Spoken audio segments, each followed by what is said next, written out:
Best friend ng nanay ko ang jowa ko? Sumulat po ako sa inyo, Kuya Junjun, para magbahagi ng kwento ko tungkol sa naging jowa ko na si Sally na best friend ng nanay ko nung 20 taong gulang pa lang ako. Ako po si Francis, taga Caloocan. Nag-iisang anak lang po ako. Ngayon ay andito na ako sa Dubai, nagwo-work. Meron kasing nakasama ang nanay ko nung nagtatrabaho siya sa abroad na eventually ay naging best friend na nanay ko. Pero nauna umuwi ang nanay ko kasi tapos na ang contract niya, tapos nakilala niya ang tatay ko at hindi na siya uli ng abroad. Pero si Sally ay tuloy-tuloy pa rin ang pag-a-abroad. After 20 years ay nag-decide na si Sally na umuwi ng Pinas, tapos nag-decide siya na doon muna siya sa amin uuwi hanggat hindi siya nakakahanap ng bibilin niyang bahay at para makapag-bonding na rin sila ng nanay ko. At ayun na nga, dumating na si Sally. Pagbaba ko ng hagdan ay akala ko kung sino ang bisita ng nanay ko, si Sally na pala yon. Sabi ng nanay ko ay 40 taong gulang na yon si Sally. Medyo nagka-crush nga ako kay Sally noon kasi hindi mo iisipin na 40 taon na old siya.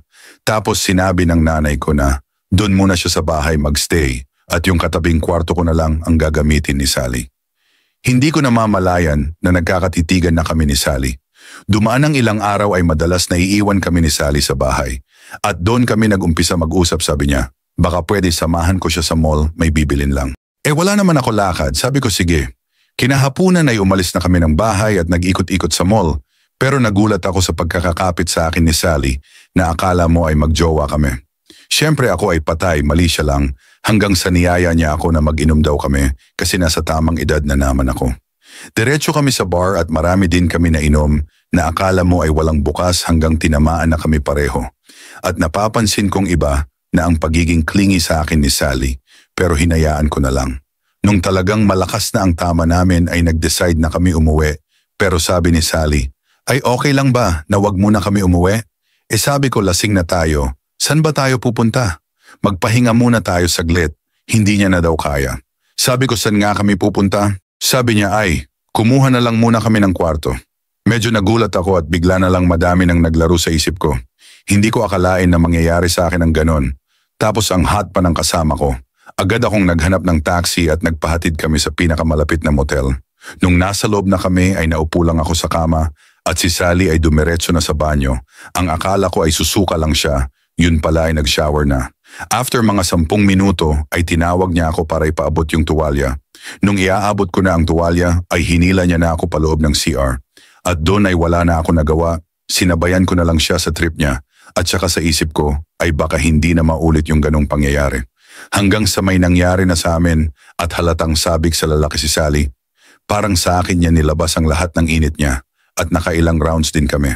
Bago kami umuwi ay nag-usap kami na kung ano ba meron, kung tikiman lang ba o seryosohan. Sabi niya ikaw ang lalaki, ikaw magdesisyon. Sabi ko sige tayo na Sabi niya lang ay sige pero ilihim na lang muna natin sa nanay mo, hayaan mong ako na lang magsabi. Sabi ko sige okay lang. Hanggang sa umuwi na kami sa bahay.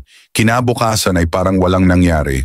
Pag nag-uusap sila ng nanay ko, ay sa akin naman nakatingin si Sally. Pero kunwari ay hindi ako napapansin para hindi kami pag-isipan ng nanay ko. At pag naiiwan kaming dalawa sa bahay, ay doon kami naglalabas ng init kung saan kami tamaan ng bogle. Lahat ata ng pwede naming pwestuhan sa bahay ay napwestuhan na namin. Talagang sinulit namin ang pagkakataong magkasama kami kasi sabi niya ay hindi magtatagal ay lilipat din siya. Hindi ko alam kung seryoso ba si Sally sa akin pero hindi nagtagal ay nakabili na siya ng bahay at umalis na siya sa amin. At doon na naputol ang communication namin. Inisip ko na lang na baka pastime lang muna ako ni Sally hanggang andito siya sa amin. Ayoko naman pumunta sa bahay na nabili niya, baka magtaka ang nanay ko kung bakit pupunta ako doon. Hanggang sa nakaalis na ako ng bansa, ay wala na ako naging balita kay Sally.